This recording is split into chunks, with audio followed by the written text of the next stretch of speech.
नमामि शम्भो पुरुषं पुराणं नमामि सर्वज्ञमपारुभावं नमामि रुद्रं प्रभुमक्षयं तं नमामि शर्वं शिरसा नमामि। बोलिए शंकर भगवान की जय, बोलिए माता पार्वती की जय। आज श्रावण मास का तीसरा सोमवार है। आइए सुनते हैं श्रावण सोमवार की व्रत कथा। आप एकाग्रचित होकर एक स्थान पर बैठ जाएं, भगवान शंकर के चरणों में मन को लगाएं और कथा सुनना आरंभ करें। अमरपुर नगर में एक धनी व्यापारी रहता था। दूर दूर तक उसका व्यापार फैला हुआ था। नगर में उस व्यापारी का सभी लोग सम्मान करते थे। इतना सब कुछ होने पर भी वह व्यापारी अंतर्मन से बहुत दुखी था, क्योंकि उस व्यापारी का कोई पुत्र नहीं था। दिन रात उसे एक ही चिंता सताती रहती, उसकी मृत्यु के बाद उसके इतने बड़े व्यापार और धन संपत्ति को कौन संभालेगा, उसका वारिस कौन होगा। पुत्र पाने की इच्छा में वह व्यापारी प्रति सोमवार भगवान शिव की पूजा करता, व्रत करता व कथा सुनता था। सायंकाल को व्यापारी शिव मंदिर में जाकर भगवान शिव के सामने घी का दीपक जलाया करता था और भगवान से यही प्रार्थना किया करता था। उस व्यापारी की भक्ति देखकर एक दिन माता पार्वती ने भगवान शिव से कहा, हे प्राणनाथ, यह व्यापारी आपका सच्चा भक्त है। कितने दिनों से यह सोमवार का व्रत और पूजा किया करता है। भगवान, आप इस व्यापारी की मनोकामना पूर्ण करो। आपको इसकी मनोकामना अवश्य ही पूरी करनी चाहिए। भगवान शिव यह सुनकर मुस्कुराते हुए बोले, हे पार्वती, इस संसार में सबको उसके कर्मों के अनुसार फल प्राप्त होता है। प्राणी जैसा कर्म करता है उन्हें वैसा ही फल प्राप्त होता है। इसके बावजूद माता पार्वती नहीं मानी। उन्होंने कहा, नहीं प्रभु, यह आपकी भक्ति बहुत अधिक कर रहा है और इसको तो आपको वर देना ही चाहिए।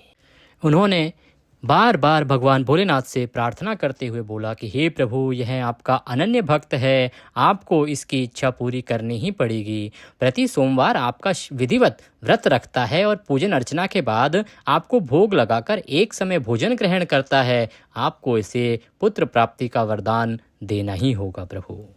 पार्वती का इतना आग्रह देखकर भगवान शिव ने कहा, तुम्हारे आग्रह पर मैं इस व्यापारी को पुत्र प्राप्ति का वरदान देता हूँ, लेकिन इसका पुत्र 16 वर्ष से अधिक जीवित नहीं रहेगा।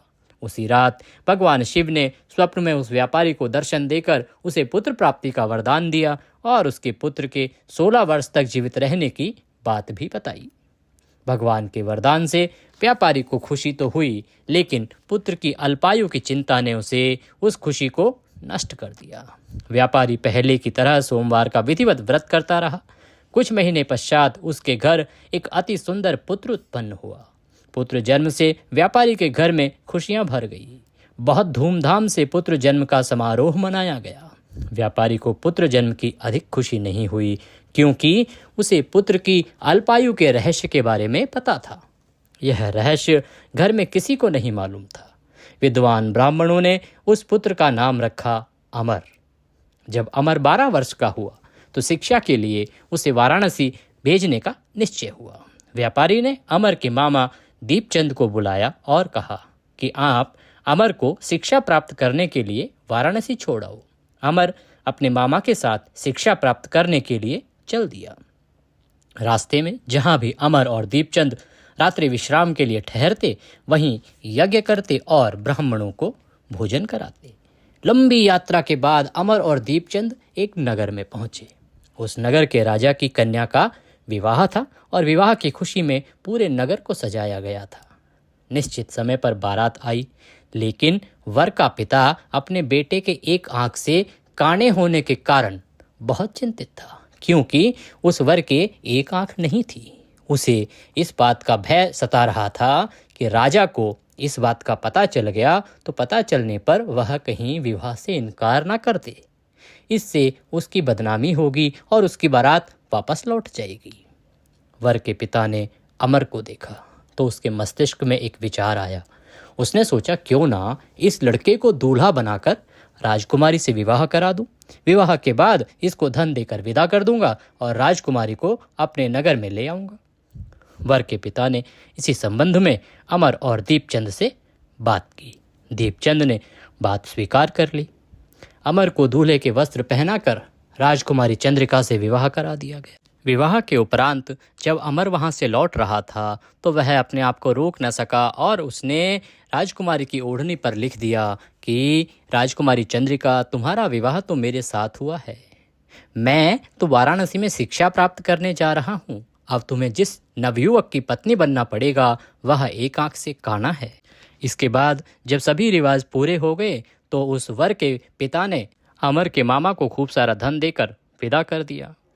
जब राजकुमारी ने अपनी ओढ़नी पर लिखा हुआ पढ़ा तो उसने काने लड़के के साथ जाने से इनकार कर दिया।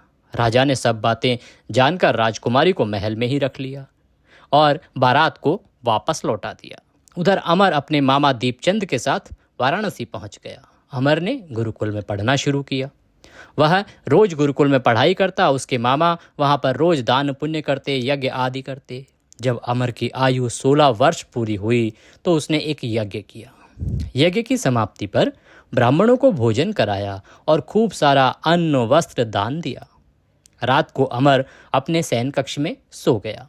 शिव के वरदान के अनुसार शयन अवस्था में ही अमर के प्राण पखेरु उड़ गए। सूर्योदय पर मामा अमर को मृत देखकर रोने पीटने लगा। आसपास के लोग भी एकत्र होकर दुख प्रकट करने लगे।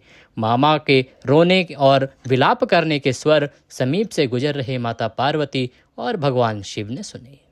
पार्वती जी ने भगवान से कहा, हे प्राणनाथ, मुझसे इसके रोने के स्वर सहन नहीं हो रहे हैं। ये इतना व्याकुल हो रहा है, इतना विलाप कर रहा है। आप इस व्यक्ति के कष्ट को दूर क्यों नहीं करते हैं? आपको इसके कष्ट अवश्य ही दूर करने चाहिए। भगवान शिव ने पार्वती जी के साथ अदृश्य रूप में समीप जाकर अमर को देखा तो पार्वती जी से बोले, हे पार्वती, यह तो उसी व्यापारी का पुत्र है। मैंने इसे 16 वर्ष की आयु का वरदान दिया था। इसकी आयु अब पूरी हो गई है। पार्वती जी ने फिर भगवान शिव से निवेदन किया, हे प्राणनाथ, आप इस लड़के को जीवित करें, नहीं तो इसके माता पिता पुत्र की मृत्यु के कारण रो रो कर अपने प्राण त्याग देंगे। इस लड़के का पिता तो आपका परम भक्त है, वर्षों से सोमवार का व्रत करते हुए आपको भोग लगा रहा है। पार्वती के आग्रह करने पर भगवान शिव ने उस लड़के को जीवित होने का वरदान दिया और कुछ ही पल में वह जीवित होकर उठ बैठा। शिक्षा समाप्त करके अमर मामा के साथ अपने नगर की ओर चल दिया। दोनों चलते हुए उसी नगर में पहुंचे जहां अमर का विवाह हुआ था। उस नगर में भी अमर ने यज्ञ का आयोजन किया। समीप से गुजरते हुए नगर के राजा ने यज्ञ का आयोजन देखा। राजा ने अमर को तुरंत पहचान लिया।